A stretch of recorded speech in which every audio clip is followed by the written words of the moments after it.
Puji Tuhan, selamat pagi, selamat kita jumpa di dalam kasih Tuhan kita, Yesus Kristus. Puji Tuhan, kita dapat jumpa lagi, mendengarkan, mendoakan bersama-sama tentang kasih dan kemurahan Tuhan. Saya ajak kita berdoa.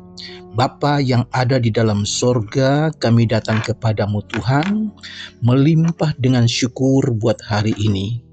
Mohon Roh Kudus memimpin doa pagi ini dari awal, pertengahan sampai selesai. Kami serahkan di dalam pimpinan tangan Tuhan, di dalam nama Tuhan Yesus Kristus. Haleluya. Amin. Puji Tuhan, saya akan bacakan ayat yang diambil dari Yosua 14 ayat 10 dan 11. Yosua 14 ayat 10 dan 11.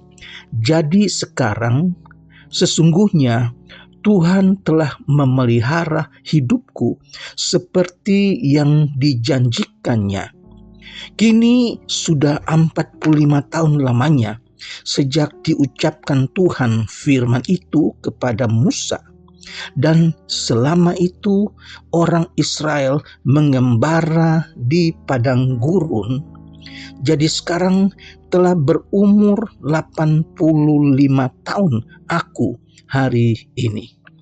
Ayat 11 katakan, pada waktu ini aku masih sama kuat seperti pada waktu aku disuruh oleh Musa, seperti kekuatanku pada waktu itu.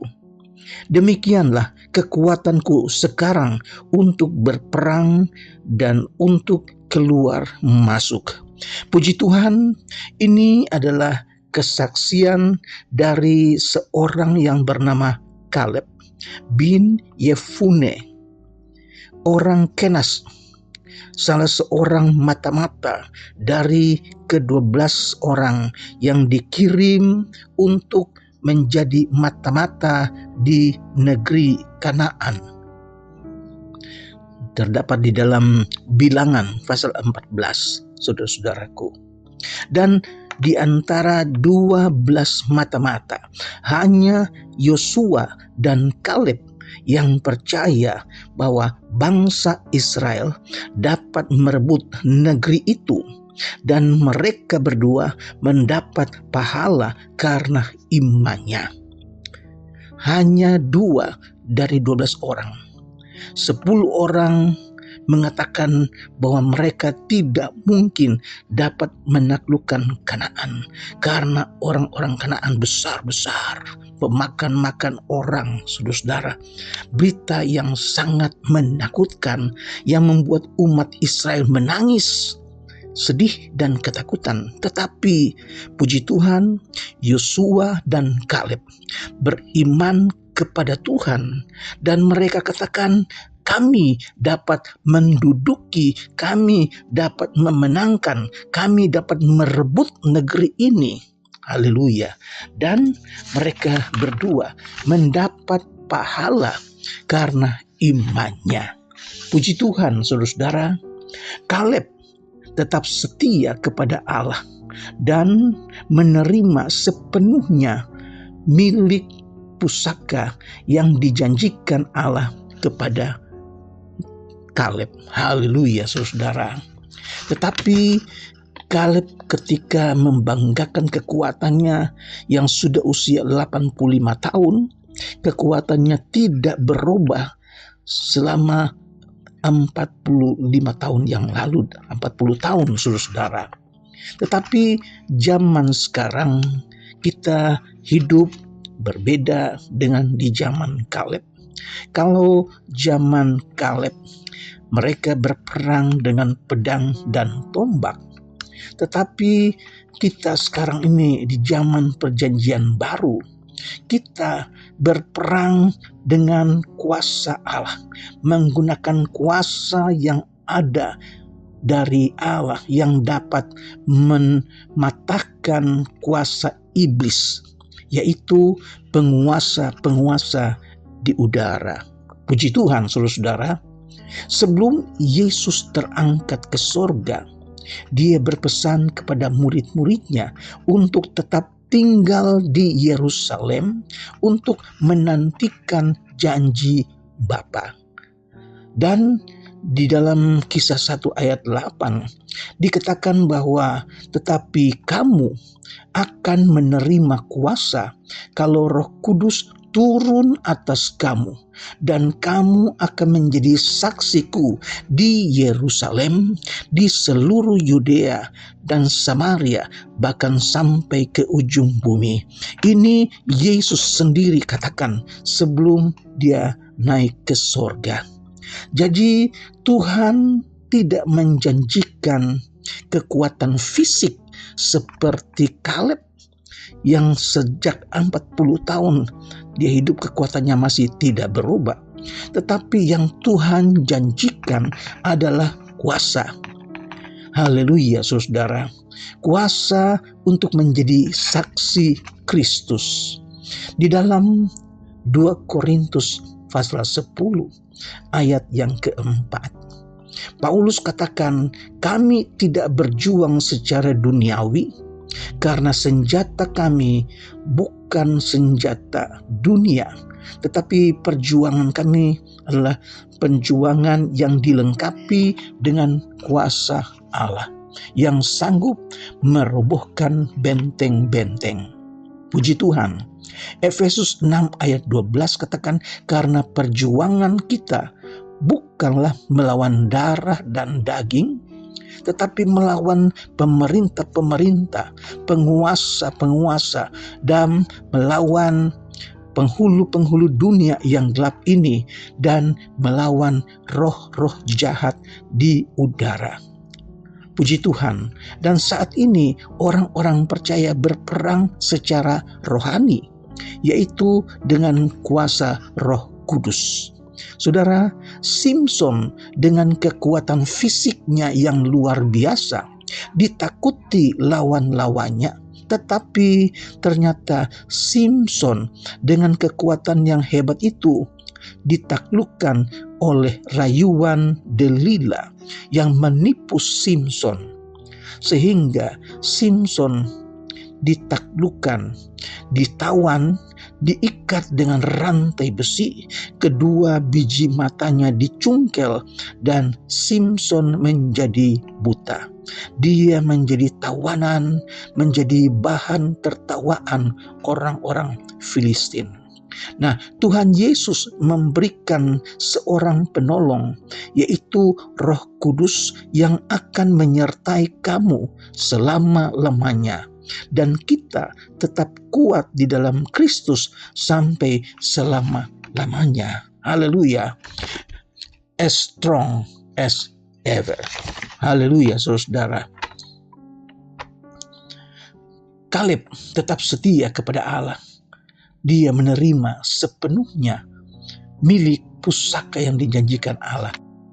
Kita orang-orang yang percaya di akhir zaman ini, kita yang tetap setia kepada Tuhan, Tuhan berikan kita kekuatan, Tuhan berikan kita roh untuk mengalahkan kuasa-kuasa jahat. Puji Tuhan, Bapak-bapak, Ibu, saudara sekalian, Rasul Paulus katakan dalam 2 Korintus pasal yang keempat ayat 16. Sebab itu kami tidak tawar hati, tetapi meskipun manusia lahiriah kami semakin merosot, namun manusia batinia kami dibaharui dari sehari ke sehari. Haleluya. Hal-hal lahiriah menunjukkan kepada tubuh jasmani yang mengalami kemerosotan dan menuju kepada kematian, saudara-saudara. Tetapi hal-hal yang batinia adalah roh manusia yang memiliki hidup rohani Kristus, as strong as ever, yang kuat dan dapat diandalkan. Puji Tuhan, sekalipun tubuh ini sendiri semakin tua, semakin merosot, tetapi kita mengalami pembaruan terus-menerus melalui pemberian hidup dan kuasa Kristus yang terus berlangsung. Puji Tuhan, saudara-saudara, Rohnya, Roh Kudus membuat pikiran kita, membuat perasaan kita dan kehendak kita disesuaikan menjadi serupa dengan kehendak Kristus. Puji Tuhan, mari kita andalkan Roh Kudus. Mereka yang hidup oleh Roh, mereka juga dipimpin oleh Roh. Setiap orang yang tidak memiliki Roh Kristus, dia bukan milik Kristus. Puji Tuhan, kiranya Tuhan memberkati kita sekalian, Bapak Ibu Saudara, tetap tinggal di dalam Kristus, berdoa, minta supaya Roh Kudus kuasai hati dan pikiran kita, supaya kita hidup dipimpin oleh Roh. Tuhan kiranya memberkati kita sekalian. Tuhan pimpin supaya kita tidak mengandalkan kekuatan fisik kita, tidak mengandalkan pikiran, kepintaran kita, tetapi andalkan Tuhan di atas segala-galanya. Tuhan memberkati Bapak Ibu Saudara sekalian, sehingga kita hidup dalam kemenangan melawan kuasa-kuasa jahat, roh-roh jahat. Tuhan Yesus memberkati. Mari kita berdoa. Bapa yang ada di dalam surga, kami mengucap syukur buat hari ini kami diberkati dengan firman Tuhan. Kami diingatkan supaya kami tidak mengandalkan kekuatan fisik kami tidak mengandalkan pikiran, kekuatan, dan kepintaran kami, tetapi kami andalkan Roh Kudus. Andalkan Yesus menjadi penolong, menjadi kekuatan kami melawan kuasa-kuasa jahat, penghulu-penghulu di udara Tuhan. Terima kasih Tuhan Yesus, kami mengucap syukur buat hari ini. Memberkati juga keluarga-keluarga Kristen, rumah tangga, suami, istri, anak-anak Tuhan Yesus. Memberkati keluarga yang sedang mencari pekerjaan, anak-anak sekolah, Tuhan berikan kepintaran, kemampuan, cukupkan kebutuhan sekolah mereka. Terima kasih Tuhan Yesus. Kami berdoa buat jemaat yang sakit, mereka yang lemah tubuh, mereka yang dirawat di rumah sakit, mereka yang beristirahat di rumah. Mari Tuhan datang dengan lembut. Urapanmu ada di atas tubuh yang sakit. Bilur-bilurmu Yesus sudah menyembuhkan sakit penyakit mereka. Terima kasih, kami percaya kuasa-Mu tetap sama. Kuasa-Mu yang akan memberikan kekuatan bagi orang-orang yang percaya. Kami terus berjuang dengan kuasa dari tempat tinggi, yaitu kuasa Roh Kudus. Terima kasih Tuhan Yesus. Kami berdoa buat pemerintah kami, bangsa kami Indonesia. Tuhan berkati pemerintah dari pusat sampai ke daerah. Kiranya Indonesia memenuhi kemuliaan Tuhan dari Sabang sampai Merauke. Terpujilah namamu Yesus. Kami akhiri doa pagi ini dengan mengucap syukur di dalam nama Tuhan Yesus Kristus. Haleluya. Amin.